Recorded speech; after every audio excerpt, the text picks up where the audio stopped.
Just a friendly reminder that the opinions expressed on this show are not worth a Canadian penny, so disregard anything you hear that might get anyone in trouble. And despite some of the great ideas you may hear, don't try them at home. Go to a friend's house instead. It's time to get a gun. That's what I've been thinking. Well, I could afford one. And if I did just a little less drinking, time to put something between me and the sun. When the talking is over, it's time to get a gun. Welcome to Slamfire Radio, episode 598, recording live on March 26th, 2025. I'm your host, Dustin. I am Cowtown Tony. I'm Adriel. And I'm Kyle. Wonderful. All right. Well, rolling right into what we did with guns while we wait for Kelly to pop up. Adriel, what'd you do with what'd you do in guns this week? I got 2 weeks of stuff because I took last week off and it was amazing. Let's see. So I made some ammo with a buddy and listener. We made some 6.5 Swede and a bunch of other that kind of stuff. And then I went to the shooting range. I used the Heritage Rough Rider carbine. That's kind of on its side right now back there, but that's that revolver carbine. Yeah. Shot well. There's a couple of things that I like about the Heritage compared to the Ruger, and then a couple of things that I don't like. I don't like the safety. I do like how clicky it is because it clicks, like the cylinder clicks over and locks into place when you're loading and unloading it. And the Ruger doesn't do that, and sometimes it's kind of hard to like find where the ejector rod has to go. Or is it this one you just click it over, ejector, click it over, ejector. So that was all good. The difference in velocity between it and just a bog standard 22 rifle was staggering. Like I did not know that little revolver gap would lose you so much velocity, but it's giving pistol velocity. Really? Yeah.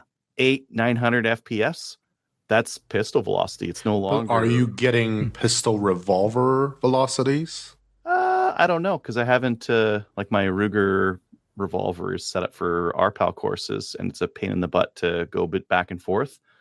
So I don't know, but 800 to 900 FPS. Yeah.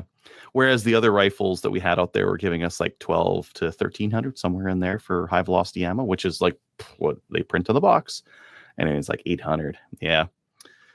Yep. It was fun though. It was a fun gun to shoot. Maybe 18 rounds out of about 3 cylinders. And I'm like, okay, I'm done. The reload takes too long, right? It's not a double action gun. You can't swing the cylinder. Yep. Yeah. I have this debate in the RPAL courses. You could make a single action revolver that had a swing out cylinder and all the accoutrements of modern day living. We just don't, because the only time we ever make a single action revolver is because, well, not the only time, but practically the only time we're making a single action revolver is when we're trying to ape the Colt Army.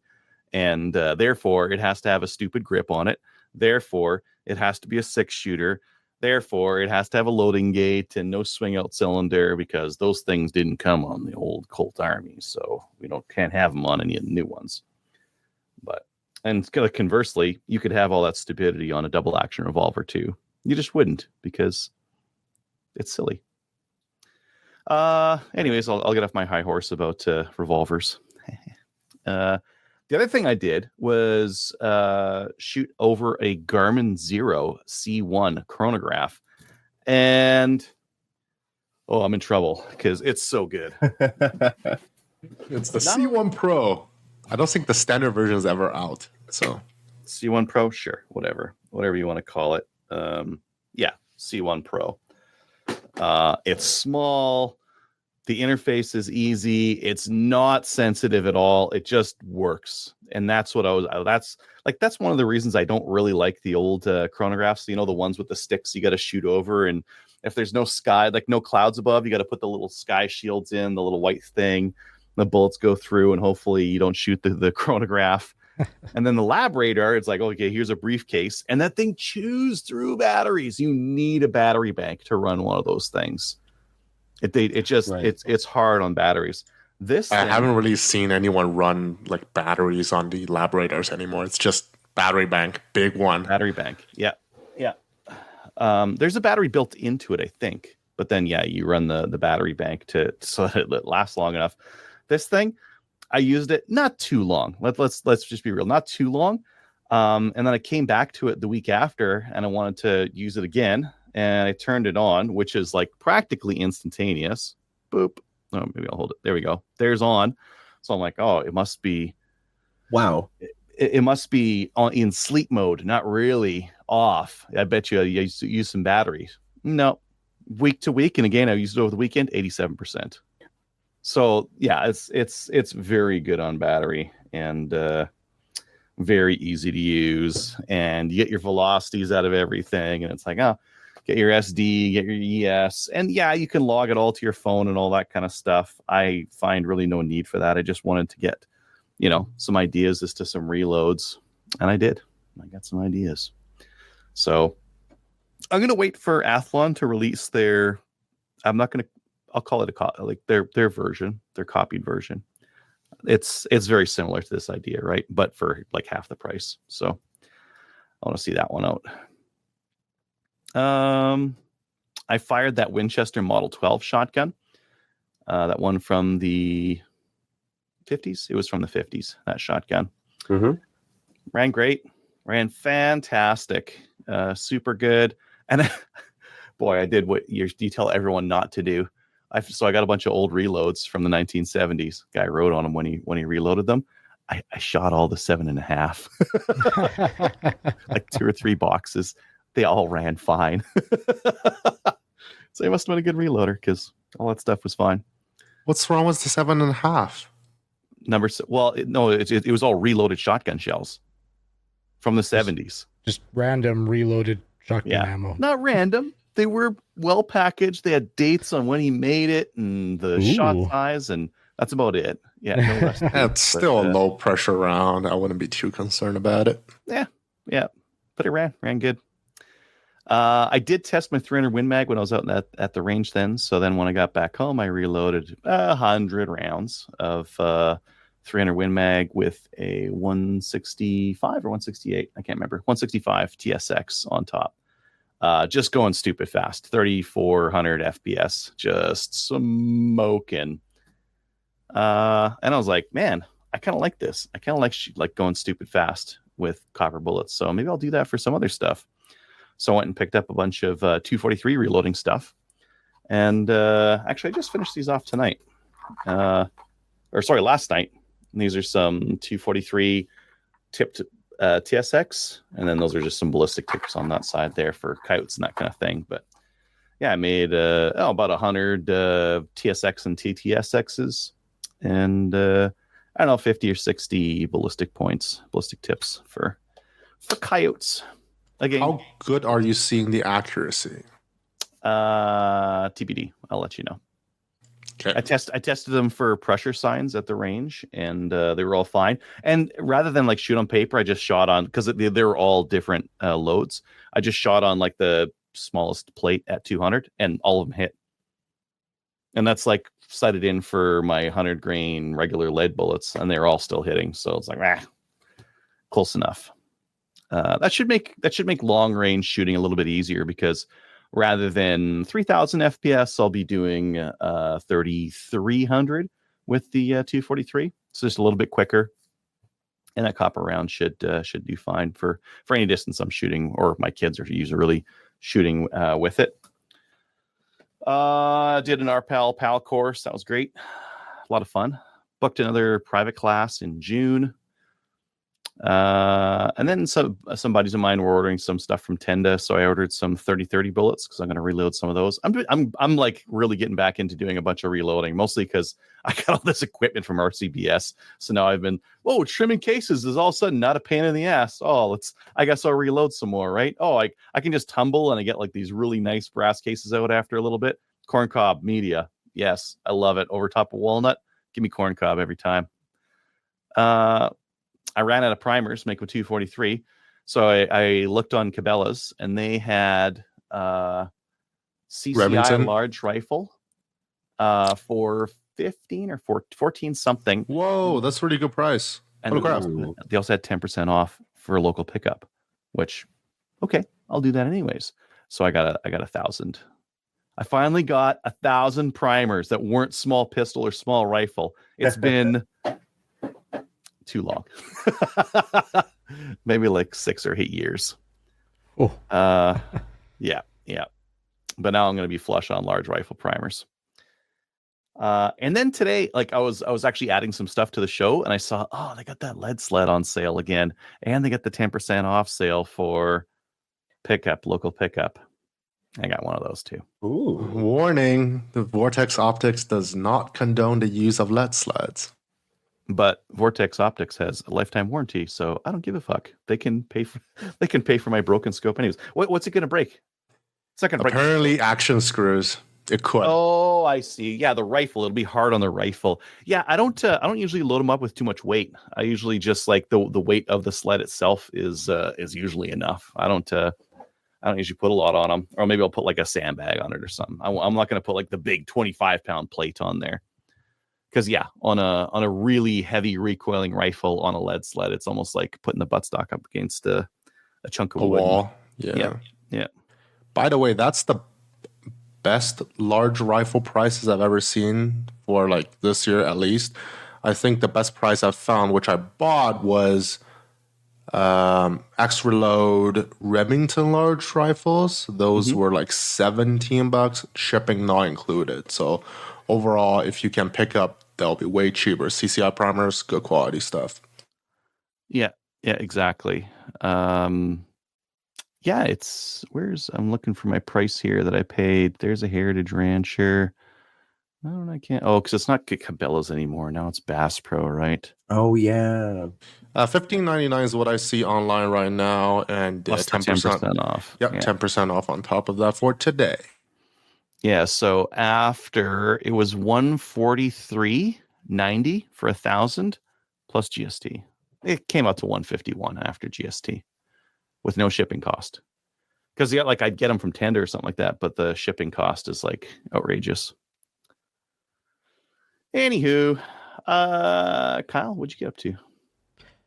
Not a lot.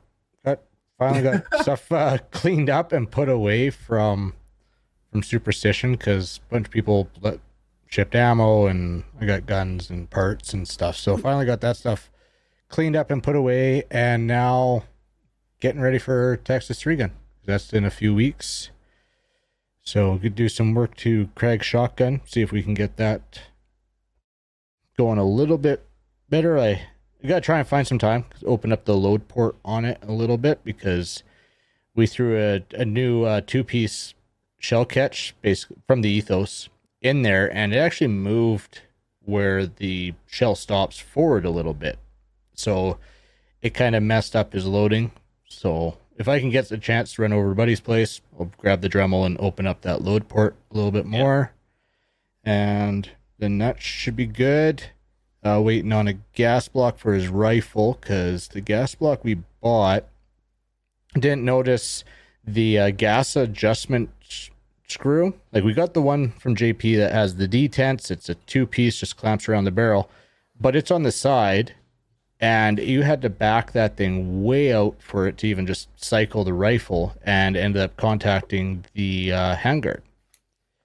So we've ordered a new gas block, and so hopefully that comes in soon. I'll get that set up for Craig here, and then that will hopefully be ready to go for Texas, and he'll have a better go at the long range.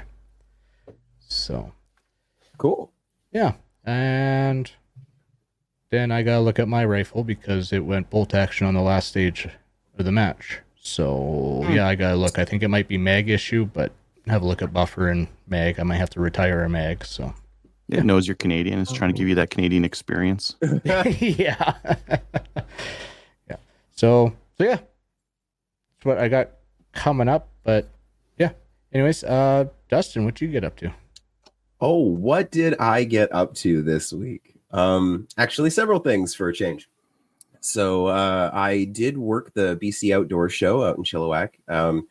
That's why I sound the way I do. Someone was kind enough to give me a cold that came on last night, finally, which sucks. feeling all gross, but I'm here. Anyway, it was a really, really fantastic weekend.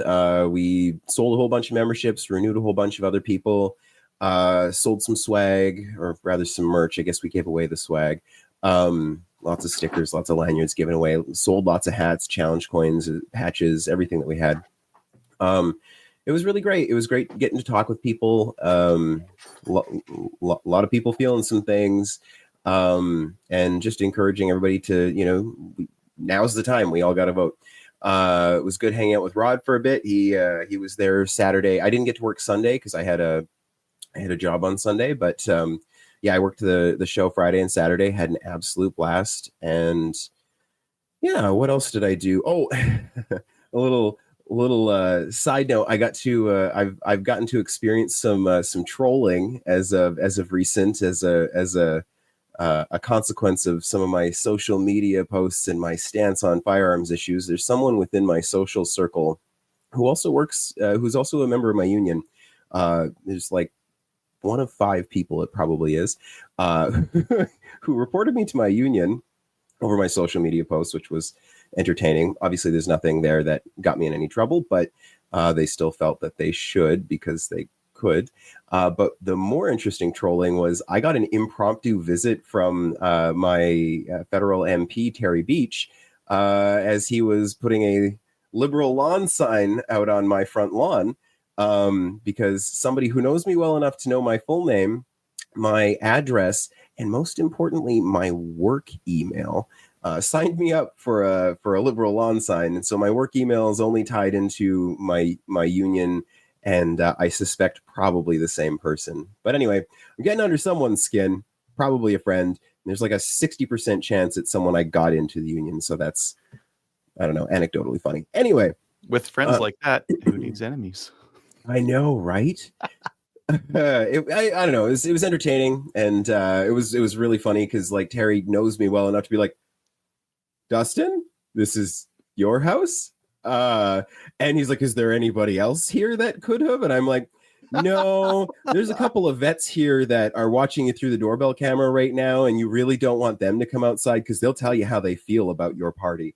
And he's like, and then he clicks his little app and he can see, he's like, no, it's your name. Oh, and here's the email address. And I'm like, well, that's my work email address. That's the one that's plugged into my union. So somebody who, because there's like a list. So anyway, that's not gun related. It was just kind of anecdotally funny.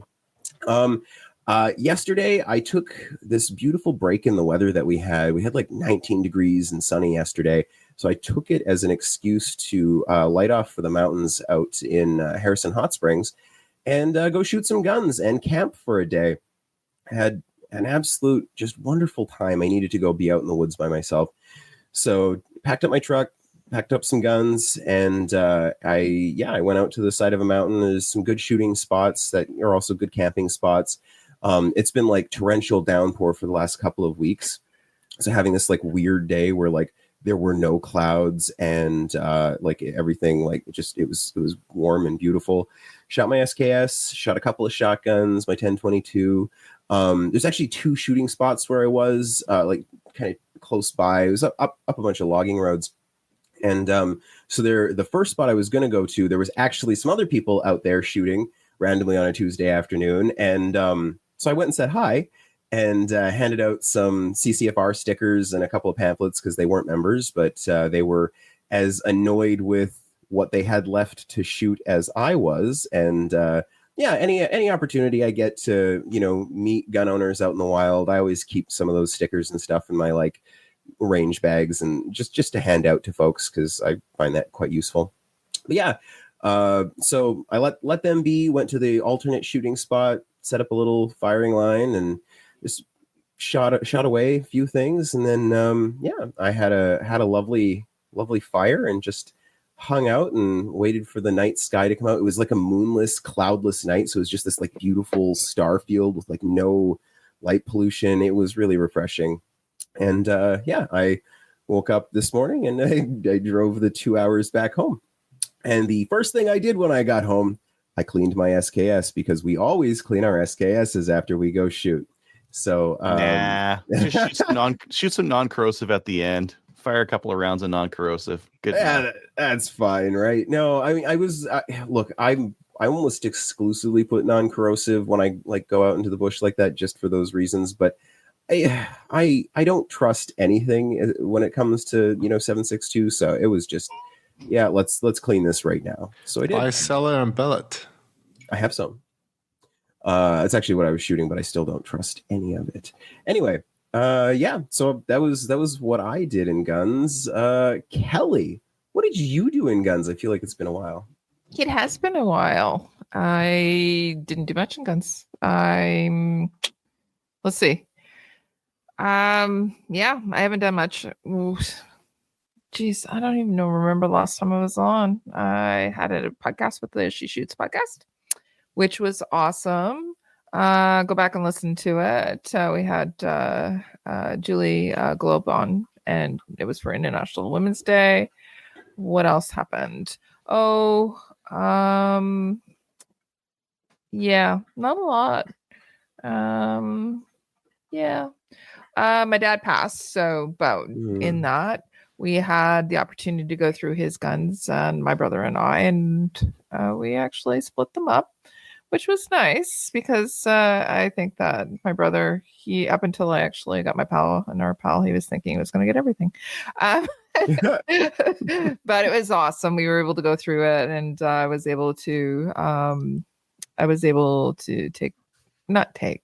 we were able to divide the guns between us. My nephews also got a couple of rifles, and beautiful rifles too for hunting. My nephew got the one that my dad always used, but I got the one that I knew that I would use. It fits me great, and I know that I'll take it out next year for hunting, and I knew that's what he would want me to do. The other thing that I also got was we gifted him a 1022 completely outfitted. It was awesome, and that was his retirement gift. And so I said, can I have that? Because I'd like to have it, because it's a 1022. It's just me, right? And just right. Yeah. So and a couple of other guns as well. I didn't know if I was going to be on tonight, and I didn't know if we were going to be on YouTube, so I didn't get them out. So next time I will get out the one that I know that I'm going to be using for hunting. Can you tell us what it is? Well, you know what? It's the exact same gun that I used last year. So not the exact same gun, it's the exact same make and model. So it's a 30-30 lever action and a Winchester. Wow. So yeah. Cool. I know that I like the gun. I know that it's easy to shoot, and it fits me maze balls. So I'm gonna use that one. Funny enough, the one I used last year was Kelly's dad's. So it's like the dad generation. I love it. Yeah, right. Yeah. So, and then the other things that have happened are we have a couple things that are going to be taking place. There was the announcement for the AGM for, I think we actually already talked about that last time I was on, but if not, the AGM for the CCFR, which is going to be at the end of June, that I'm going to be going to. And what else? National Range Day, that's going to be on the 4th. I committed to going to that. There is, did I say January again? June. And then June. And then in May there is an orientation that I've been asked to help out with too. So other than that, I haven't gone shooting. I should go shooting. I'd like to shoot something. Maybe a 30-30. Right? Maybe take that 30-30. Yeah. Take those. But yeah. That's it for me. I am late to the party, late coming on. Just as in our private chat, guys, I did let you know that the guest that we were looking to have on, she's going to be on in a few minutes. Oh, so she said, "Stall. Tell them I'm in the bath." And I'm going, okay. We're still going through her thing. We're all good. As soon as she comes on, we'll just bring her on. Okay, and that's what I said too. Oh shit! I should probably send her the link. Just talk amongst yourselves. I don't know who this is. That usually helps. Yeah. Jesus. Okay. Tony, how about you? What did you do in guns? That always takes a second or two. Not necessarily. Been busy for a bit. I did some reload. I actually loaded some. Sorry, Adriel, this is not for you. You haven't provided me the brass yet, but I've loaded some 6.5 Mannlicher Schoenhauer for a friend. He doesn't know it yet. And it's actually been a long time coming. Yeah, I did check all of them have powders. I think he bought it was not a Carcano, it was a Mannlicher of sorts. I think a Greek Mannlicher 1906 or 1903 carbine. So came in this odd cartridge. I was the only one of the friends who stepped up saying, okay, well, we'll do some reloads on it.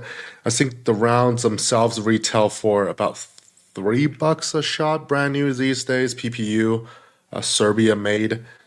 The brass themselves, these are brand new brass from X Reload, are just slightly, they just increased the price recently. He is very much a, indecisive person. So he's like, okay, I'm going to get the dies. Okay, I told him, okay, the powder's on sale, so we're going to get the powders. We never got the brass. So I was like, okay. He is in kind of a rough spot in his life right now. 2025 hasn't been kind to him. It's like, okay, I'm just going to pick it up now. I'm getting large rifle primers as well, since I didn't see the CCIs. It was about 2 months ago, so it's not too relevant, but it's like, okay, I'm going to pick them up as a gift. If you want to repay me later, that's fine. If he doesn't, that's just my gift to him. So I loaded some of the 6.5. I don't think you've shot that gun yet, so that'll be fun to do. I've only done 10. This is funny, I've never loaded with brand new brass so far. So it's like, do I go size it again or do I not? I've elected to not for the first 10. We're going to go on a range trip, hopefully, when he is a little bit more free, and we'll try them out. God, it was a miserable reloading experience. I'm glad that I'm not using RCBS die sets anymore. I moved most of my stuff to Lee's, but the standard die set, this was from probably show half a year ago. Picked them up from Prophet River in Lloydminster. They're kind of the more affordable 6.5 Mannlicher dies you can find out there. I think Reading has a set. Hornady have a custom thing. And also, first, the box is a pain in the ass. Hopefully I don't break it. Okay. So I got the special shell holder for it too, because Lee doesn't make a 6.5 Mannlicher die set, so they don't really have a recommendation. Close enough. There's one close enough for it. Because I use it. You would think so, but even the RCBS one that's proper is still very loose. Okay, so what RCBS says is this shell holder will work for 6.5 Carcano. So okay, Lee has a 6.5 Carcano die set. Which shell holder do they use? They use the Lee shell holder number 2. I was like, okay, so that will be the same shell holder as 308. I'm going to prime on that. And then the rounds start to skip the rim. So I don't think it's that, first, the gun isn't mission critical. Second, it's not that critical. I only load 10. Third, it wasn't like bending the rim because I'm just priming. I'm not using it to size the brass. Mm-hmm. But still, that was not a great look. Also, I really dislike the RCBS way of setting the seating stem. You have this hex key on top, which serves as the locking mechanism, and then you have your flathead where you put in to adjust the seating depth. I just prefer Lee die sets. I just go finger tight on both those, Tony, and it works fine. It didn't work well for me. I've done it before. I used those last night, and I loaded like 150 rounds of that. I know. I've loaded plenty of 223 back on my old RCBS die set. Mm-hmm. Not a fan. Especially for a lot of die manufacturers, RCBS included. They like crimp and seat on the same step. I've largely moved away from that process. Always crimp and seat on 2 steps. Just how I prefer it. I just But- don't crimp at all anymore. Why crimp for like bolt actions and that kind of thing? I don't bother. I don't know. Semi-auto I don't maybe. know. Well, a lot of the 223 stuff I'm shooting out of a pump action gun that I'm questioning if I cycle harder than a gas gun, maybe. Especially on the reach you might chamber. want to like crimp on a pump. Like I would agree there. So But like on a bolt action, like on that Mannlicher or something like that, I don't know if I'd bother crimping. I always back mine off, so I'm not crimping at all, and I'm just seating. that's fair. And this time I did prepare all my brass very carefully because they're new. So I did do separate steps, manual chamfer and deburr. So I haven't seen any kind of a jacket shaving as the 208 loads I've done. I haven't even shot those yet. We'll see if jacket shaving will result in terrible performance. That is yet to be determined. And yeah, that's about it. Reloaded some ammunition. That's about it for me this week. Awesome. Well, in that case, let's do upcoming events. Kelly or Adriel, do you care to read any of the upcoming Maple Seeds? All right, somebody just moved it. Oh, you're muted, Adriel. That would help. Yeah, Yep. You're both exactly. muted, yeah. Wait, April was I? 26th at Frontenac in Ontario.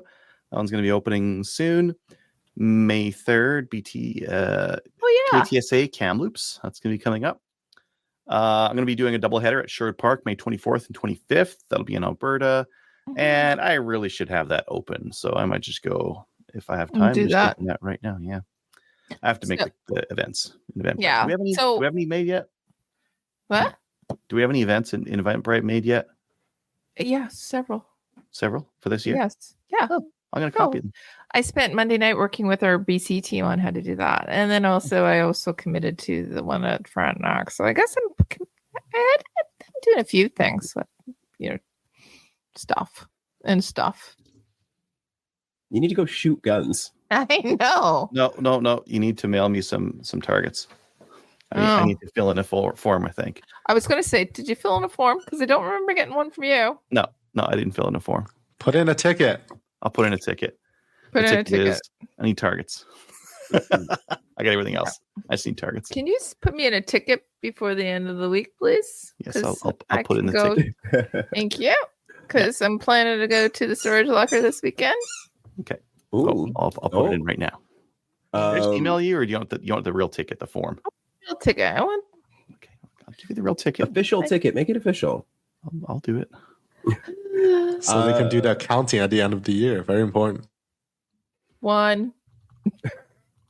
How's the Kelly? How's the calendar signing looking? I still got it on the schedule. Yeah. So we had a calendar signing at the Toronto Sportsman Show. And yeah, I think they're done now. We actually had a gunny girl from this calendar and one from last year at the show, which was cool. Yeah. Yeah. Yeah.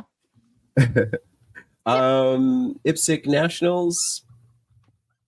Yes, no, anybody? I don't No. even think the final details are out, are they? It just says IPSC Nationals on the teleprompter, and I'm it's reading happening. the teleprompter. I think it might. Yeah. I think everyone was going on provincial invite for that, I believe. So, There. but Tony needs to get back to Ken because I think he got offered a media spot. Oh, What I'm hearing is it sounds like we have some stale dated stuff on our show notes. Is that correct? Little bit. Oh. I'm gonna blame our producers. Yeah. Hunting Gear Guy, Firearms Training.ca. Yeah. This weekend? No, next weekend. Next weekend. April 5th and 6th in Devon. April 5th is sold out. But if you want your RPAL, there's that one in there. And then April 26th, 27th at Sherwood Park. That one's open as well. Awesome. 3-gun. This is mine. Oh, This is my baby. you do it. I'm match Oh, you- directing it and everything. Oh, nice. So I wanted, like, we're talking with the guys, like, let's do a rimfire thing. Yeah, let's like make it like high round count and that kind of thing. And I said I wanted to do it, and therefore I'm doing it. So it's gonna be a 2-day high round count rimfire rifle and shotgun match. No pistol required, so anyone can get into it. And high round count, like I want 40 rounds minimum for the rimfire rifle per stage. Ooh, nice. Yeah, and a little bit of shotgun just to mix it up a bit, but mostly a lot of rimfire rifle. We're only going 2 divisions. Limited, unlimited. Limited is going to be 10 rounds on the rifle, no fancy whiz bang stuff on the shotgun, no mags, no red dot or whatever. Unlimited is unlimited. The first rule is safe. Yep. All right, we've got the CCFR AGM. You can check that out at www.ccfragm.ca. And perfect timing. We've got Speaking of which, Tracey Wilson here for our main topic. Hey Tracey, guys, lovely to see you. that's nice to see you too. I have not seen you in so long. I know. I haven't seen you in person in years. It's been a very long time. Yes. Yeah. Yeah. So I'm going to be honest. Kelly literally got me out of the bathtub. Like, one day, this isn't even a joke. I actually shared this podcast. I said, I'm literally just crawling out of the bathtub and then I'm going to jump on. But a long day of politicking. I'm doing my best to help my EDA. We were out moving stuff out of a storage unit. Everything was frozen to the floor. Like, it was a total nightmare. Anyways, I got back from that, shared some dinner with the puppies, and I said to Colin, I'm just going to go take a quick hot bath. I get in there with a glass of wine. It's full of bubbles, and I look, and Kelly's like, can you come on Slamfire? And I'm like, you know what? I always sacrifice for the cause, right? So I pulled the plug, and here I am. you do. So thank you. I appreciate that. As somebody who loves a good bath with a glass of wine, Tracey, we appreciate you. Of course, anything for you guys. But yeah, I get it. Things are not looking great. I said the other day, I made a post talking about Jagmeet Singh because he's the real tragic story of this election. Everyone's talking about how Pierre Poilievre's blown his lead and all this stuff is going on. That's not true. The polling for Poilievre is pretty standard to where it was 2 months ago when we were polling to get 240 seats. The thing that's changed is the left vote, right? And I know people see that. They start to panic. But it's exactly what I said would happen if they got a new leader. Everyone wanted Trudeau to retire or resign. And I was like, oh, no. You want him to lead you into an election so this party doesn't breathe new life in. Unfortunately, I hate to say I'm always right, but I'm usually right on this political stuff, right? So sure enough, that's exactly what's happened. Now, it's only a couple days into the campaign. Things have been crazy. I am keeping a running list. I'm going to show you guys this right on air here. I'm keeping a running list in notes on my phone. And I can't say what it says here, but it's Carney Frig Ups. And I've got a running list of everything he's screwed up in 3 days. So, the campaign is a little rough for him so far. Things will swing back and forth. And at the end of the day, the poll that matters most, of course, is the voting booth. A lot of people are saying to me, do you believe these polls? Do you believe these polls? And look, we have to be rational. If you believe them when they were the other way and said that we are looking at a conservative majority, you can't all of a sudden not believe them. The polls are true, but here's the thing. It's the fresh beginning of a campaign. We've got over a month to swing it, and we can do it. Now, what we can really do, I ditched the wine for a water because I'm trying to behave over here. But what we can really do is, look, we can influence this vote. Rod and I just got back from Toronto Sportsman Show, and we talked about this endlessly there. People, gun owners are worried. They don't feel the confidence that we had a couple months ago. And that's true. But there's stuff we can do to change it because we are a massive voting bloc. We talk about being 2.4 million gun owners strong, but it's actually way bigger than that because I want you to think of it this way. And we're going to have some stuff coming out. Rod's got a video and we've got a whole campaign that's rolling out. I think starting Friday, we're going to talk about it on the next podcast. But by the end of next week, the whole thing will be out and it's going to blow you guys away. But the most important thing we can do is vote as a bloc. And I'm going to tell you how it breaks down. A lot of people at Toronto Sportsman Show were like, I'm only one vote, and does it really matter? Does my one vote make a difference? And I said, okay, let me tell you my secret. I am also just one vote. I'm one person. I'm one Canadian. I get one ballot. But there's people I can directly influence. Now, there are people who are dead set voting Liberal. I've got them in my family. I've got them in my friends group. I'm not going to waste a moment of my time on someone that has already decided. But what I'm going to go for is those people that I can have influence over. So, of course, as you know, I live here with Colin. I very clearly have influence over how he feels. So now I've got 2 votes. Between the 2 of us, we've got 5 adult children, and we can absolutely influence them. Most of this election, aside from the gun stuff, is also about the future of our young people. If they ever want to get out of our basements, this is what we got to do. So now I have 7 votes because we have 5 kids between us. Well, those adult children all have spouses. So now I've got 12 votes. And that's literally just the very inner circle. So if every gun owner sat down after this show is over tonight and just make a short list, get out your pen and your piece of paper and think about that.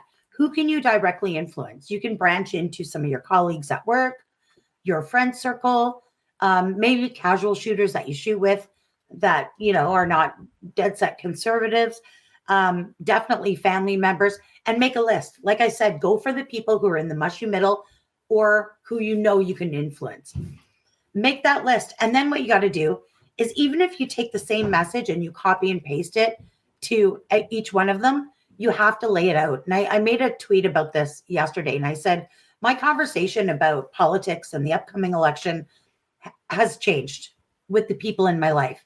And we've argued about, different policies and tax cuts and, Carney's experience versus Pierre's political experience.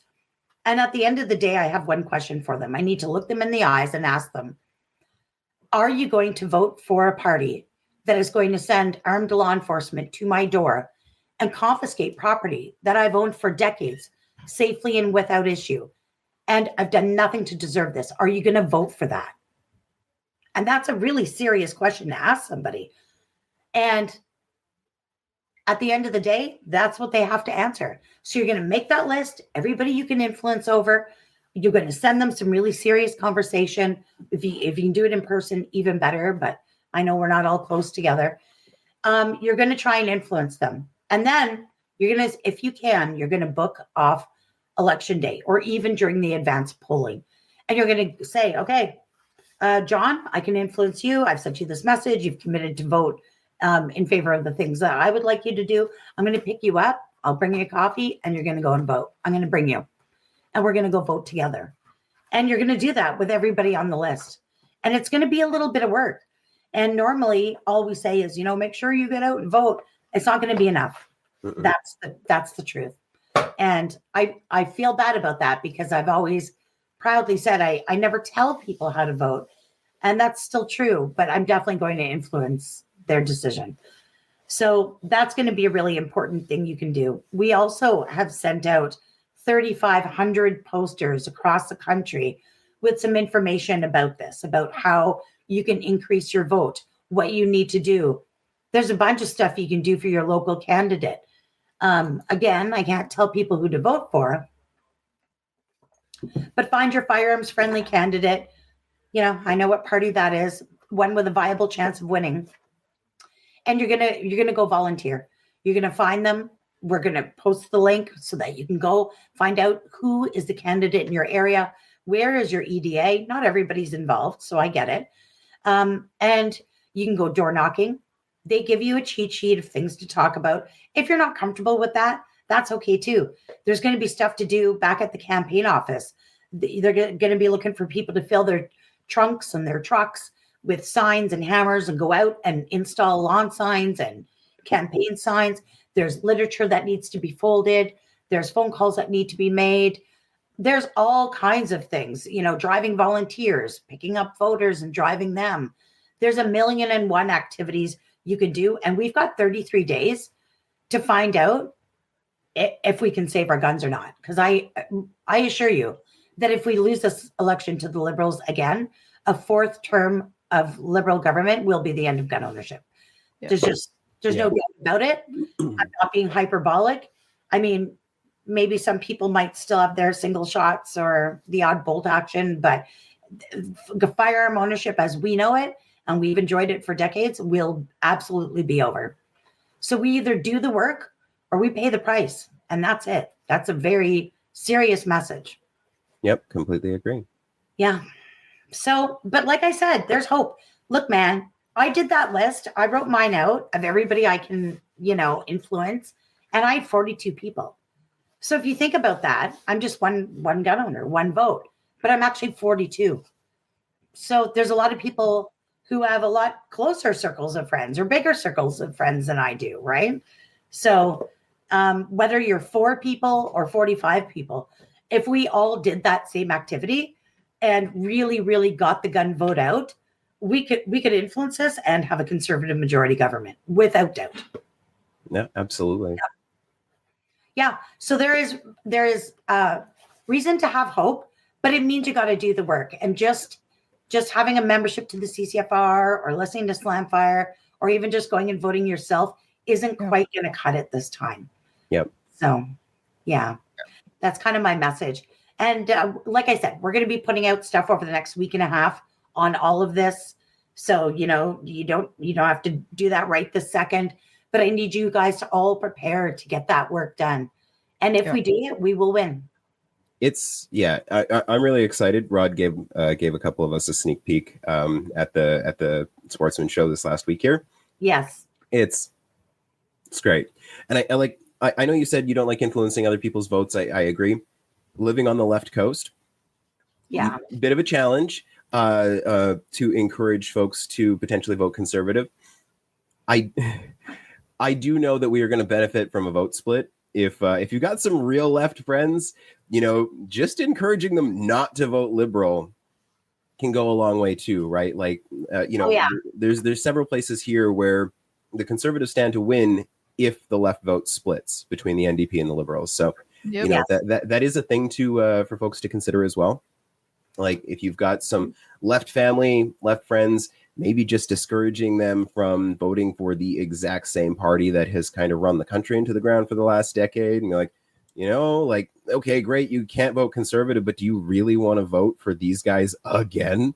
That it can be as simple as that, but you're right. The social circles and groups, that's the way to go. I've got a pretty big social circle. It's actually wild how many gay and queer gun owners that I know in this area. And there's some folks that are going to be voting conservative for the very first time. And that's kind of entertaining. So yeah, it's going to be a big one.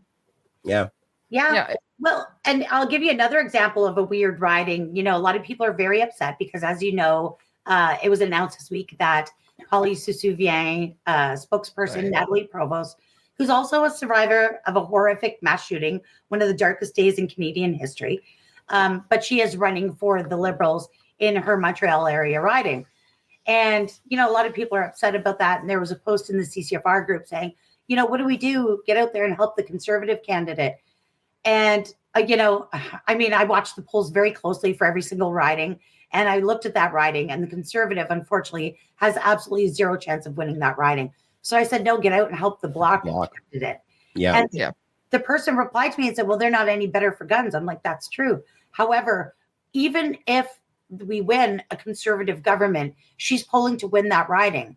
Yes. So can you imagine Pierre Poilievre and Raquel Doncho and all those conservative MPs standing up to do, pro-gun or, pro-public safety stuff? And they've got to look across the way at Natalie Provost, who, of course, is going to, wear that badge constantly. If you argue with her, you will be attacking her. So it's going to be really prickly, so just having her in the House of Commons, even if her party doesn't win, is a bad thing. So get out, help, donate to that bloc candidate. They're no better for gun owners, but in that particular riding, there's a special reason why. So you can check the status of your riding too. Go to Google and hit 338 Canada and the name of your riding, and you can see how your person is polling. And a lot of those ridings are very close between conservative and liberal. So you can make the difference by helping out, pitching in, times are tough economically. I'm not, running around throwing money at candidates. In fact, I've never been very good at that, but I sure will pitch in.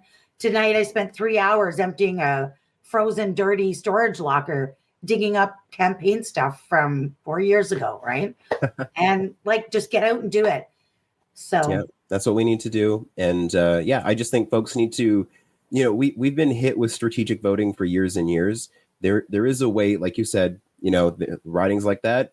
Okay, great. Yeah, the block might not be our friend, but if we can convince enough people to split that vote, or to vote for the block there, so we don't end up with someone like Natalie Provost in the House of Commons, that would be huge. And there's lots of places like that we need to pay attention to.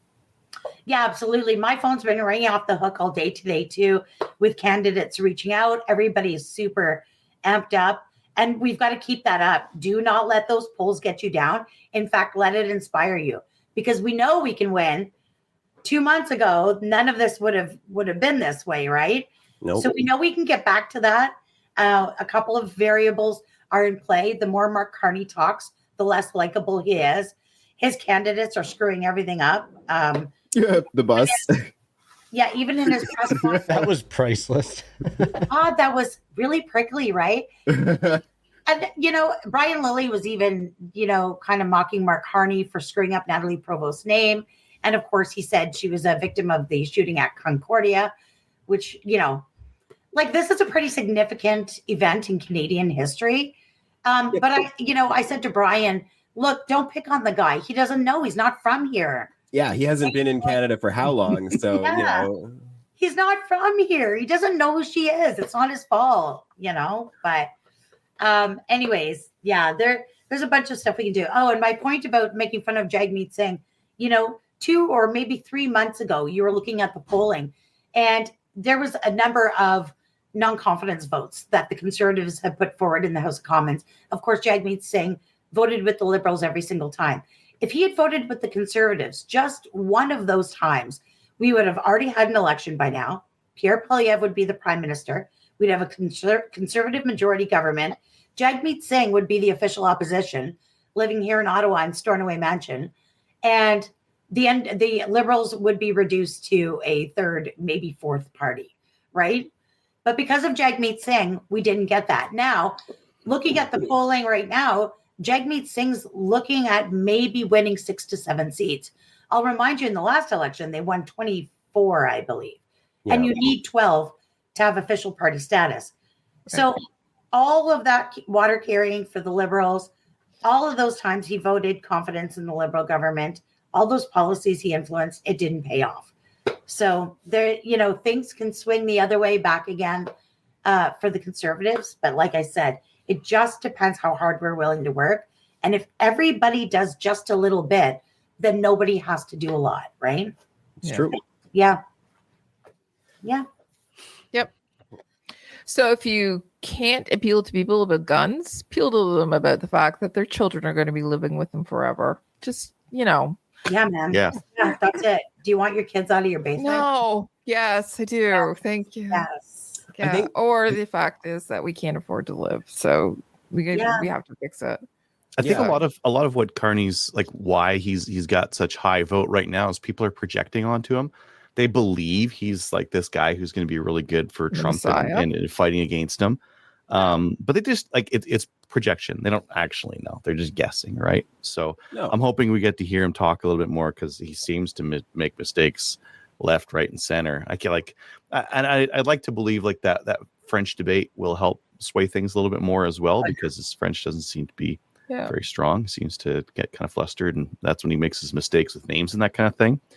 Yeah. But then again, I've also seen. I talked to a gun owner on Sunday who said that he's voting for Carney because he thinks Carney's going to be better for Trump. I'm like, but you're not going to have any guns left afterwards. He's like, it's worth it for Trump. Serious? So I'm serious. Yep. So we need to hear this guy talk more. When we talk about Trump, so Trump does say that he thinks that the Liberal government is going to be better for him, and you believe it or not. So better for Trump, but that doesn't mean it's going to be good for Canada. So and again, when we go down this line of thinking, right? When we look at the analysis of it and comparative to who likes Trump and who doesn't like Trump. Well, everybody hates Trump. But anyways, but from a perspective, liberals actually don't really like Trump. And if that's the case, then why are they thinking that Carney is going to be better? I'll tell you why. It's just mind-boggling. You know what? If you look at the breakdown in the polling too, the big chunk of people that have kind of swung over back to the liberals, no offense to any boomers, but it's the boomer generation. Yep. And I'm not far behind the boomers, okay? So, like, I understand it, but you have to also accept these are people who are comfortable. Maybe they're retired. They've already got their houses paid off. They're not facing the same challenges. Like I got a kid in her 30s and I got a kid in her 20s. They're not facing anywhere near the challenges that our kids are facing. I mean, back in their day, at 30 years old, you could be married, have one of the spouses out working and the other one staying home, work full-time 8 hours a day, come home and earn enough money to buy a house. Yep. Like that is not even remotely close to a reality right now. Yeah. And what happens is that generation is a little bit less online than we are. I mean, I'm probably at the upper end of this, right? I'm honest, I'm 52, but you know, you talk about people in their 60s, 70s, 80s and up, they're not online the same way we are. And they get their news from CBC and CTV. And I was saying today, the mainstream media has their foot on the scale because it doesn't matter. Like, you know me, I got news on 24 hours a day. I got different screens. I got CPAC on one TV. I got CTV on another. I got CBC. And it's 24-hour wall-to-wall, positive, fuzzy, heartwarming commentary and posts about Mark Carney. And then like angry, negative stuff about Pierre Poilievre. And people I love have been a victim to this, right? I go talk to them and they're like, oh, that Pierre Poilievre, he's horrible. He's just like a MAGA guy. And which is completely ridiculous, right? Like even Trump's like, that guy's not very MAGA. I don't like that guy, right? It's completely ridiculous. But this is what happens when you hear that 24 hours a day. And all they've been told is, yes, the economy has completely shit the bed in the last 10 years. However, this guy is this, international economist. He's going to save the day. That's just code language for globalist banker, right? But he's going to come in and save the day. And they stack up his international experience beside Poilievre, who is a lifetime politician. And they're like, oh, he's better for the job. Here's the problem. Not only do we have an economical problem, but we have a political problem. And that's Trump, right? So, when I look at somebody who I want to do politics and do policy and do it right, I want the expert. I want someone who's been doing it for 20 some years, not someone who gets in front of the camera and gets flustered and is yelling at reporters and, is so beneath being asked these questions, which is Mark Carney, right? So, it's a bit of a generation gap there. They're getting their news from the news, and it's not the same way it was when I was a kid. It's an advantage for the news to make it look closer than it is, right? And to push for it to be closer, because that'll get them more clicks and that'll get more views. So it's not worth it to make it look like it's a blowout any which way. That is a feeling I've had ever since this all started. You watching all the pollsters, all at the first hint of it. Oh, can we make this more exciting? Can this be more of a thing? Because nobody's going to click on your article if it's surprise, after 2 years of the Conservatives being in supermajority territory, they're still in supermajority territory. Everybody's watching the news right now. Everybody's listening. Everybody's clicking. And I do feel like there has to be some element of that. Like you said, that thumb on the scale. It bothers me when I listen to any kind of terrestrial news, drives me bananas. Exactly that, where it's oh, yeah, we are full on partisan in our tax funded news, aren't we? That's not good.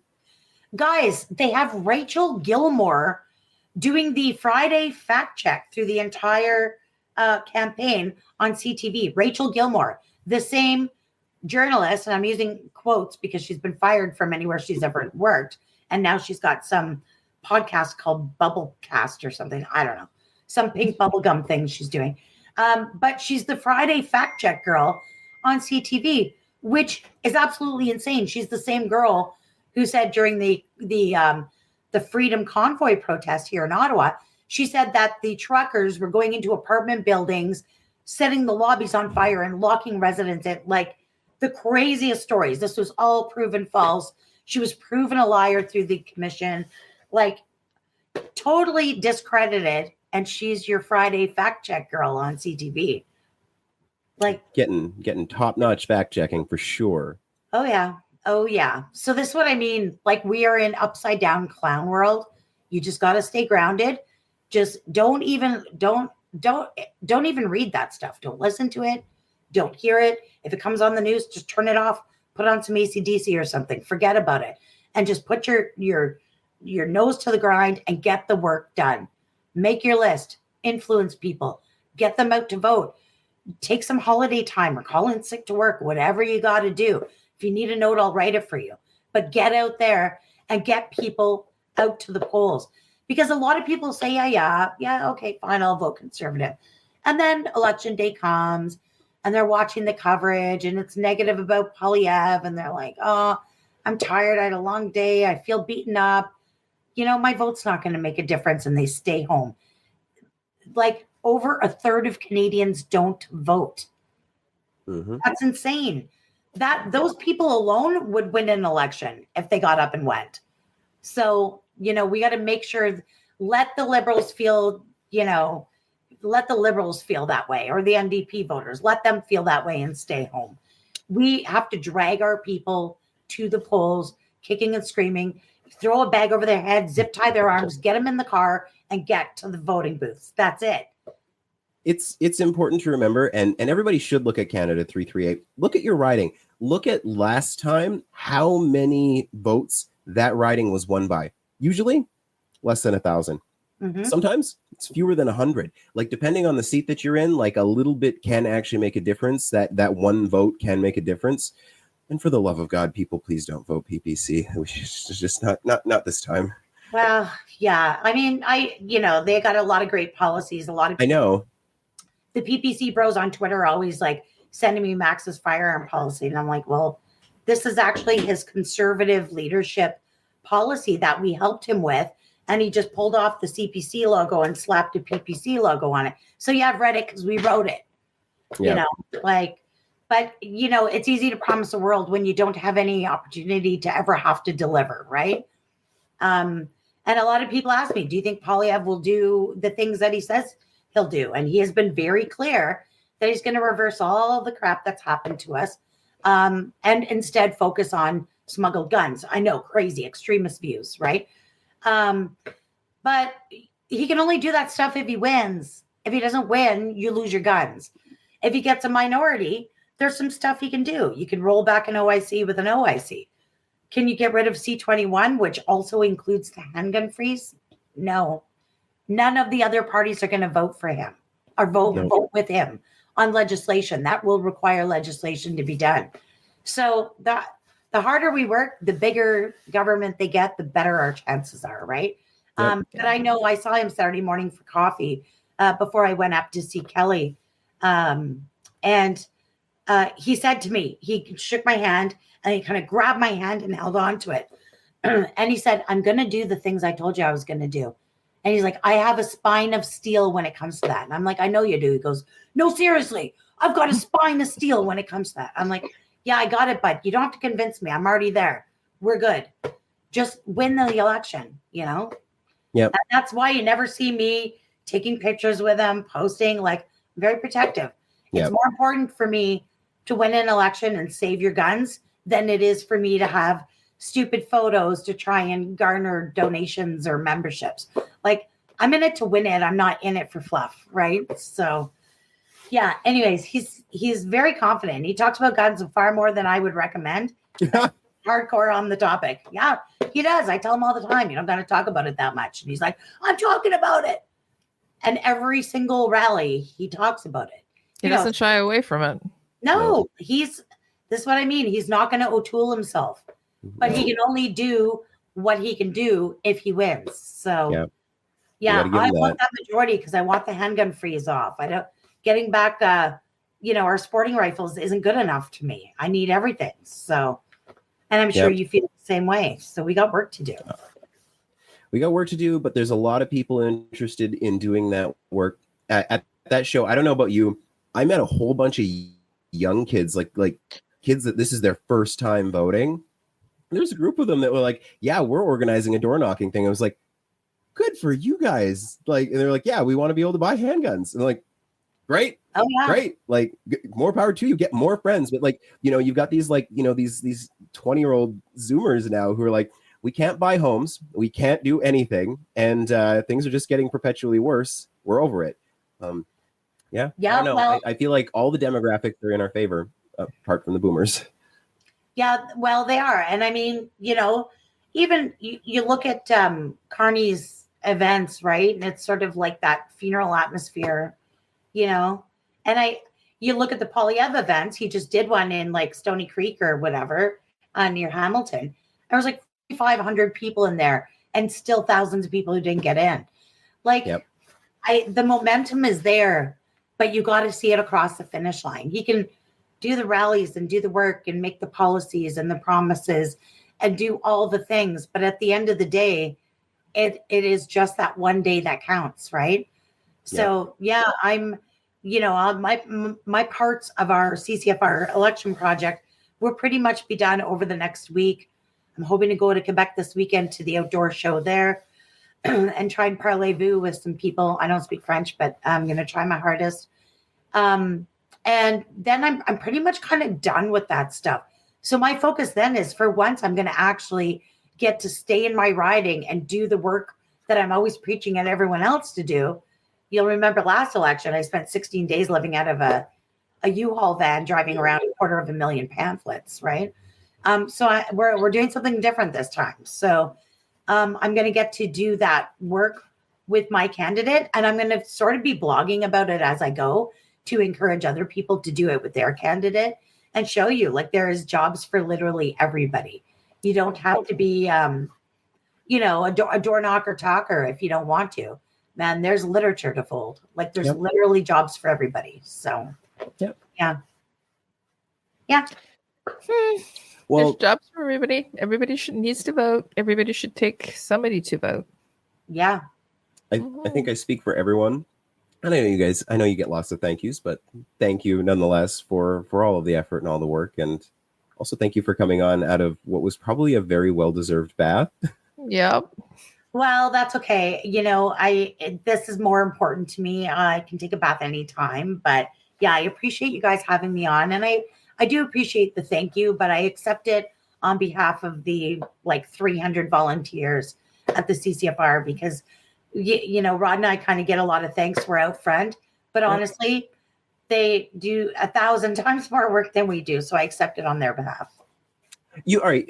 I real quick, I'm just going to say this because Rod is also very gracious that way. Again, being in the booth with him for a couple of days, that's the first words out of his mouth every time. Like, thank them. And I do appreciate that. But the thing I appreciate about the two of you being out in front is exhausting. And I don't know. I feel probably the same about you as Rod. Like, Rod's not super out. He doesn't love being out in front of that many people, right? You probably don't either. I know I don't.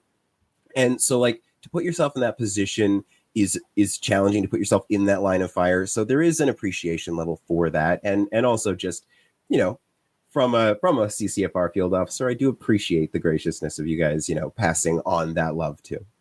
I love that. Yeah, Rod's definitely more comfortable in front of a camera than an audience. Yep. I like being with people. I don't necessarily love being on stage. I love doing radio though. Talk radio is so fun.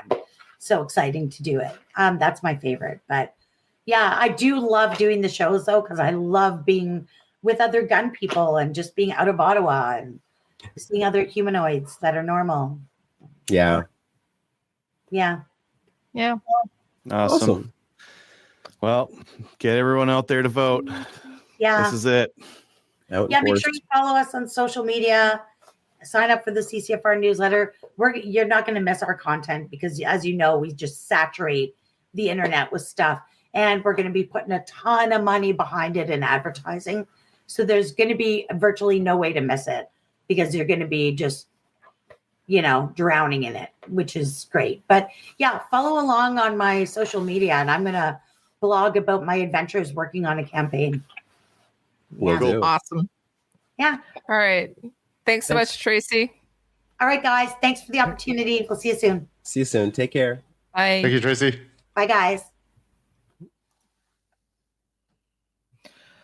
Okay. Well, that was wonderful. Thanks so much to Tracy again. Where did we leave off? We Tony, left you off. want to talk about the BTSA rimfire? Sure. So BTSA Rimfire, we have a post on BTSA Precision Rimfire Club. You can find us there on Facebook, and there is some dates for you rimfire enthusiasts. April 19th, NRL 22, that's at BTSA. 27th, Pro Series 8 stage, also at BTSA. And I believe there are some dates for basically every single month. There's also a few CRPS matches, July 5th and 6th at Saskatoon, Saskatchewan, the 13th in Tabor, 19th High River, 20th also July, King of 22 ELR in High River, Alberta. PRS Rimfire, Foothills region, April 12th, Rustbuster in Tabor, May 3rd, Spring into Summer in Fernie, BC, August 2nd and 3rd in Medicine Hat, Alberta. Ooh. Cool. All right, moving on to the news. So we'll start here. Looks like a gunmaker closes up shop in New Jersey, taking 146 jobs with it to the Midwest. That's a sad story, but not an uncommon one these days. Go Big Tactical had their web host kick them off. Oh yeah, I saw that. That's again not an unusual occurrence. There's still a real push against firearms anything on the internet. Read the line. I didn't. This one doesn't have a thing, so I'll read it afterwards. Mark Carney, don't understand the shooting. Yeah, we talked about this. Mark Carney didn't know where Natalie Provost is from and what. Call her the wrong name. Called her the wrong name and mentioned the wrong shooting that she wasn't a part of because, again, he's just a visitor here. Mr. 3 Passport multimillionaire, master of the universe doesn't actually have to care about the politics of the country that he's planning on ruling. Absolutely bananas. Well, it's over. Yes. There we go. It's not hard. In case he's listening. He's definitely not listening to anyone. Apparently, that's part of his problem. Apparently, he doesn't like to listen to folks, but I'm shocked. Most billionaires don't, by the way. I know, right? This one I put in. The block thinks they'll... Put a pin in that. We can talk after the show. Yeah. Okay. Absolutely. Cool. The block thinks the liberals are worse than Trump. I'm just going to read a little quote here. It's translated from French. But as for Quebec, quite sincerely, I am much more afraid of the liberals than Trump. Now, that was a block MP. I can't remember his name because I didn't put it in here. But that's a National Post article that I thought was hilarious. And apparently the liberals are not happy about that one. And then, so I don't know if you guys want to talk about the Alberta hunting reg changes in Bill 41. I do, because some of them I'm really happy about. Some of them I don't really care about, but it's going to help other people. So we could cover those as well. Tony and I are still in Alberta. This is so one of these is one that I kind of heard some rumors about and I knew was coming, and I'm happy it's here. So previously, 24 cal was the minimum caliber they needed in Alberta to hunt big game. So 243 and up, 6mm and up. Now it's 22 caliber is the minimum. So 22 caliber center fire is the minimum. That's awesome. So that means I think it's awesome too, because I think I've got a buddy of mine in Manitoba who used to hunt with, doesn't anymore, with his WK-180C in 223 because he's in a bushy area. His shots are 75, 50 meters pretty much every time. 223 is fine for that distance. Oh yeah, no, I've taken muleys with my X95 a couple of times. Mm-hmm. Oh, that would be so handy. But did I just buy a rifle for nothing? No, not quite for nothing, but 223. It works within 100 yards. It works. Beyond that, it's not really a lot of power. Like at the muzzle, you're just barely over 1,000 foot-pounds. It's not a lot of power. 308's like way better, Tony. That's for sure. And I think this brings to my hunting adventure. I borrowed your gun for the first hunting. The hunt I went on myself took the slug shotgun. So I'm thinking, if I were to wound an animal at that point, I might say, if I had my 223, I may have made the shot easier just because I'm more confident with that kind of a platform, better aiming reticle, more familiar with that. I showed her a gun. I pulled the trigger.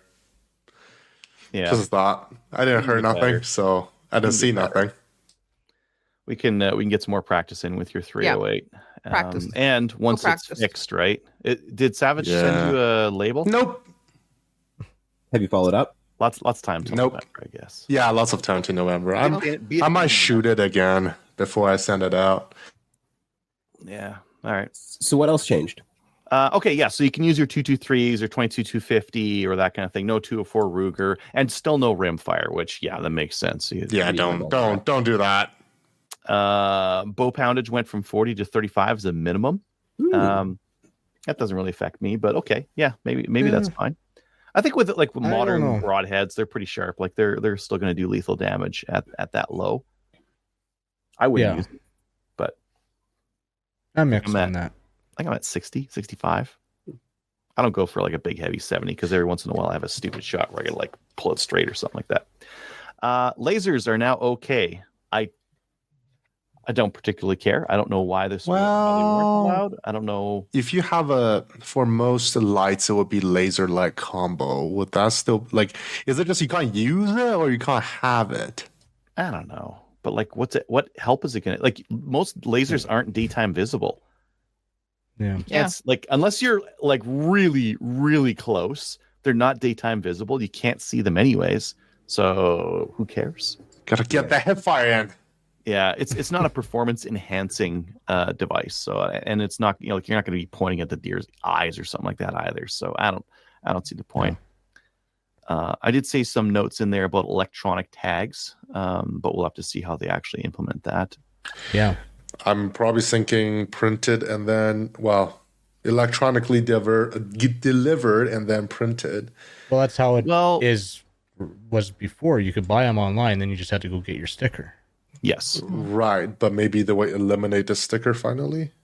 No, I don't think they can do that. There's got to be something you put on the carcass. Right. From what I've seen, a lot of U.S. states you can print your own and then you just have to zip tie onto I like the it. animal. I like it. Yeah. I would zip tie like some crappy printed thing. That would be fine for me. That's what we do here in Ontario. Yeah. Okay, cool. Yeah. Maybe we'll do that. Youth hunting with their pal on their own is no. I didn't know this wasn't okay, but apparently you need to be with an adult or something. How young can you get a youth pal? 12. Okay, so I think it was 14 before. Maybe I was wrong. No, 12. You can hunt grouse starting at 10. Big game, 12 minimum. But grouse is 10. So I guess like with a 10-year-old, you definitely want them to be within arm's reach of an adult. But like 13, 14-year-old, like, man, that's getting to the point where you could give them a 22 and say, go shoot a grouse or not. Wasn't the whole point of the youth pal so that they could go off away from... Federally, it is. But the provincial regs weren't synchronized with that federal regulation, right? The pest control... I don't know. This is hunting here. Farms get away with a lot more stuff. Yeah, and the other thing that I saw, I don't know where it is here, but high vis clothing was apparently a requirement. I didn't even know it was a requirement. Never saw that in the reg. I don't think Ahia ever said anything about it. I did mine within 2 years for sure. I think it was the start of 2024 or end of 2023, and didn't mention anything about high vis as a requirement. I do believe it was recommended. Now we just don't have to. That's the regs. We don't have to. Yeah, you'll still probably wear it. Oh yeah, if on public land, I'm still wearing it. You don't need to use the hide of the bear and cougar. This is actually good, 'cause I know a lot of people want to hunt bear for the bear fat or the meat, and the hide is like, well, and it's expensive to get it tanned and very, whatnot. yeah. And then what do you get? You get a bear rug that your dog chews on and wrecks in a couple of weeks, right? Yeah, I like it. Grizzly in considerations. I didn't see that in the regs, but someone else did. I didn't see it in the regs, but I do see that the minister was talking about it.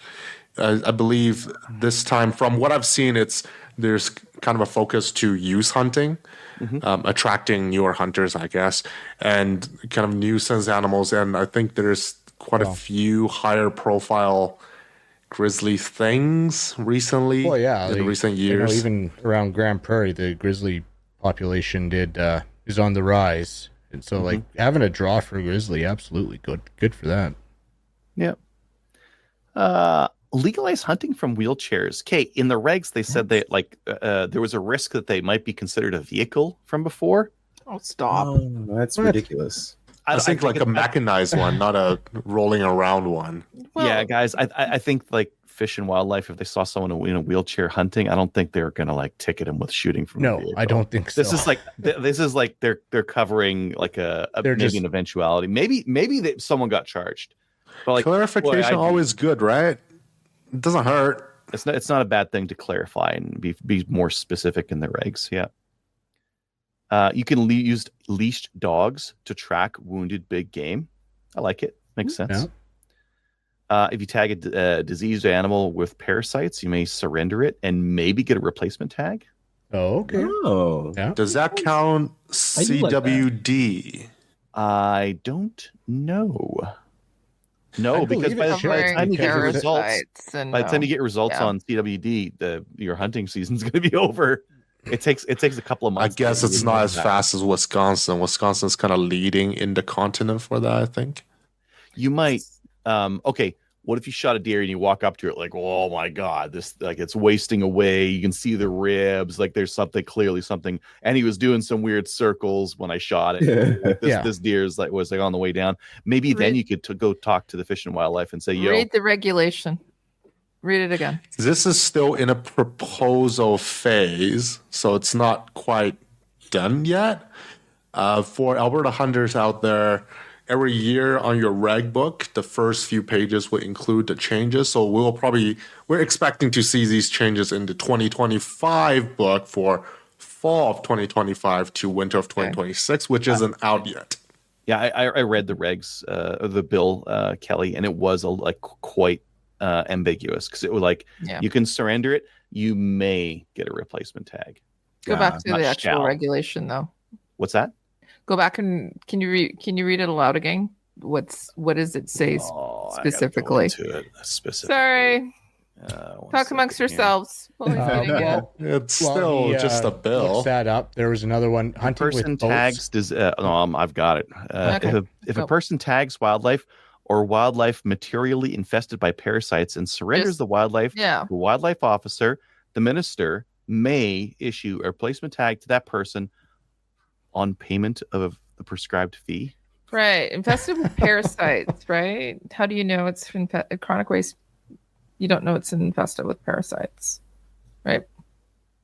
So if there is no parasite for CWD is on a it's so a therefore it's where I'm going to, it wasn't may or shall, or it was infested with parasites. Diseased, diseased wildlife, or the wildlife is infested with parasites. Okay. I would say CWD is diseased. Yes, it is actually. Yeah. Well, it's in the name, so yeah. But the may issue a replacement tag on payment of a prescribed fee. Like I don't know what's just buy another tag. Buy another tag, yeah. Well, at least it gives you the opportunity too, I guess. I like the idea. We'd like to see the execution on how it's done. You're giving up your deer. Give me another one. Give me another whatever. How much do you pay for a deer tag in Alberta? $50. Okay. Not a supplemental's cheaper. Yeah. Those like $25. Elk sounds not that expensive. I might be wrong. I might be thinking about wildlife certificate too. What else we get? The hunting with boats got clarified. I don't really care about this because I don't hunt with boats. But this boats is not moving. Interesting. I actually I always understood you just couldn't be in a boat. You had to be on shore. But I'm pretty sure back in the day that if you're in a boat that is manually powered, you are fine. Yep. They clarified it anyway, so now it's more like boats moving. Yeah. Okay. Tony, you're saying that hunting's on the decline in Alberta? That's what I've heard. It seems to be that there isn't. I don't know. At least it doesn't seem to. There seems the wildlife is on the growing pattern, and there isn't enough maybe in the harvesting cities, done. like Edmonton, Calgary, there's less hunters, but I don't know. Where'd you get your data? Tony. Okay, wait. We can go by historic annual wildlife certificate sales. I'm just downloading a spreadsheet right now. It's flat. It's been flat or at least I'm looking at one from 95 to 2005. Flat. So there you go. Right around 90,000, 94,000 wildlife certificates, and right about 6 or so youth wildlife. Okay. Yeah, so pretty flat. Yeah, I think so. Yeah. I see no other data that's more recent than that. Government official says the requirement for high-vis clothing hasn't been enforced for years, so I guess maybe there was a requirement. Yeah. Okay, so I just did a thing. 2023, there was 151,000 resident hunters in Alberta.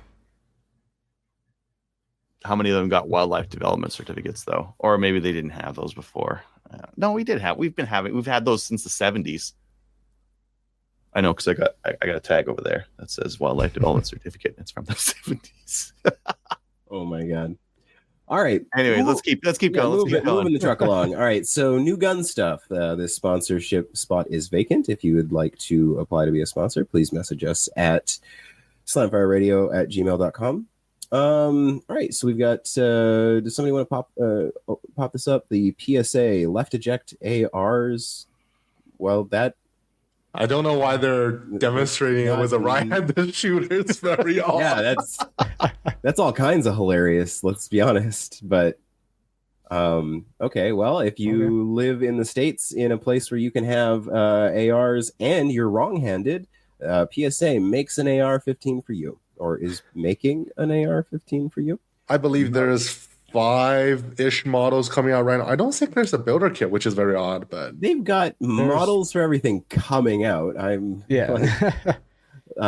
right, and it's another left-handed upper. Okay, yeah, that's cool. At least affordable now, right? Yay! All right, and last but not least, Cabela's 10% off with local pickup. Get primers. We discussed about a large rifle primers, but best price I can find on the internet right now.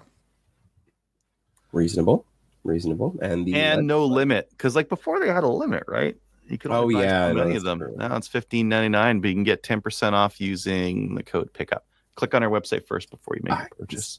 Just gonna say, make sure you use our website link, and we will read about all of the primer purchases online. All right, $150 for a lead sled. That's not bad. It's cheap enough where I'm getting one.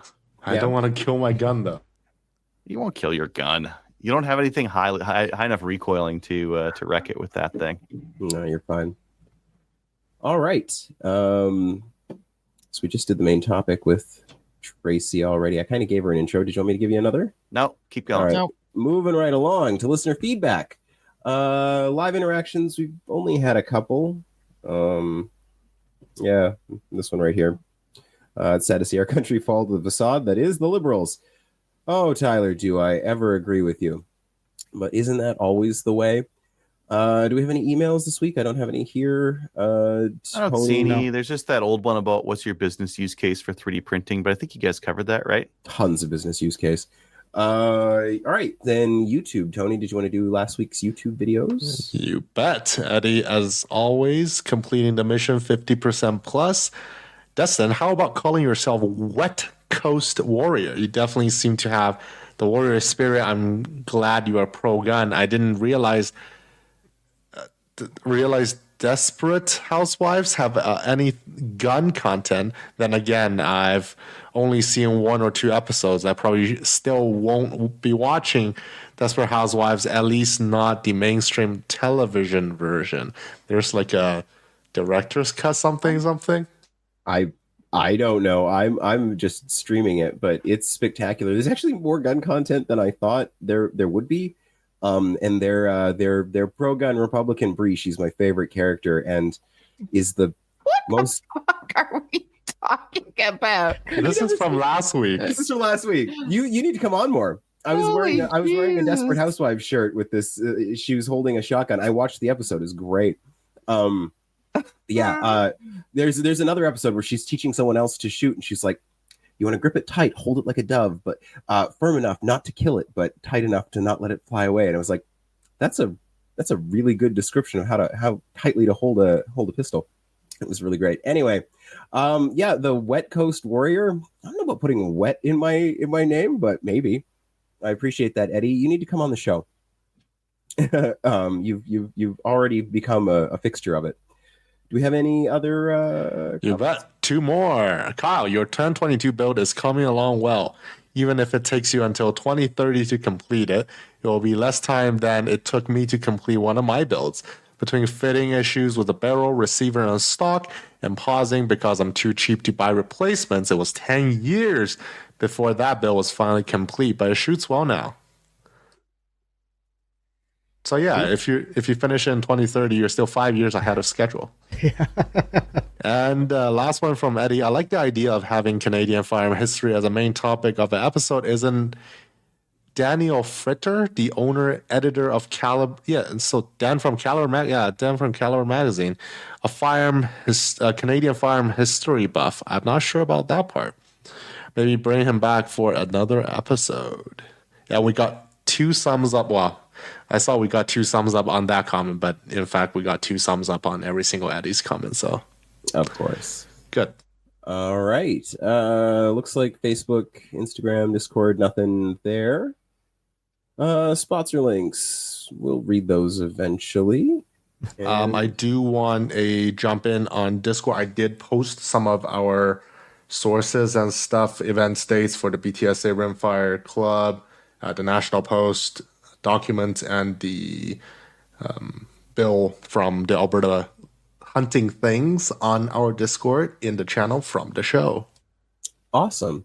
We do, as we said before, have an affiliate link for Cabela's and Brownells on the site, slamfireradio.com website. Please use that link when you're going to buy from them. It helps us, and we'll read out your purchases anonymously every end of month or 2 or whenever we feel like it. And thanks to our supporters on Patreon and Player. If you'd like to support us, you can find us on these platforms. And if you would like to email the show, please send your emails to slamfireradio@gmail.com. And moving right along to shout-outs. Adriel, do you have any shout-outs? No. Kelly, how about you? I do have a shout out. I'm going to shout out to Tracy for coming on tonight and for coming Saturday and seeing me. And I want to actually give a shout out to all of our listeners who reached out to me over the past couple of weeks. Thank you. And you guys for holding down the fort here. So just want to say thanks. We got you. Yep. Kyle, any shout-outs for you? No shout-outs. Got a recommendation. I know I'm probably late to the party, but if you like history and that, the Fat Electrician covers history in quite an entertaining way. So, love it. Yeah. Tony, I just watched one of his videos recently on which one? Coca-Cola? Coca-Cola. Yeah. Yeah. Yeah, he's starting to do some business stuff on his B channel. I think he calls it the Fat Files. Fat Files, yep. Costco. So he brings his own unique style for telling the story over to that stuff as well. That's cool. Tony, I see you got one here. Yep, I'll give a shout out to Tracy, of course, and the CCFR for fighting a good fight. Go out and vote. It's funny that my dad keep mentioning he has no liberal voting anyway, but he just like the conservative haven't done any responses to the Trump threats. I was like, they're not really in government right now, so to me, it seems the media is more biased to, okay, our current government is giving a response like this, and it seems to me most of the mainstream media are kind of leaning that way. Well, the thing is, in my mind, what response? Like that too, right? It's just we're in the a chance to negotiate with them or anything. So what response? Hey, we don't like this. Yeah, that's probably a given. He said that a bunch of times. Yeah, we He talked said about it. what he's going to do in fighting the Trump tariffs, that kind of thing. But people don't pay attention to that. No, and they're Again, not. it's just projection. Yep. And finally, I have a couple of shout outs. I want to shout out Ron and Scott. You guys were awesome. They set up the booth for us. They both came from like a ways away. Sorry, no, Ryan. I'm so sorry. I'm dealing head cold. Ryan and Scott. Ryan came from like Kamloops. Scott came from the island and set up the booth. Worked all 3 days. I watched them suffer because it's a thing to stand on like that concrete floor for 8 hours, and none of them wanted to sit down. So that was hilarious. So huge shout out to you guys. You made that whole show possible, and you're both really awesome. You need CCFR to get you the wellness foam mats to stand on. Yeah, that's one of a bunch of things. So, all right, moving on to signing off. Join our Discord server. Watch us on Facebook, YouTube, Twitch, and Player. Join the CCFR. Don't forget to vote. Take a whole bunch of people that you can vote. That's coming up soon. And we will see you next week.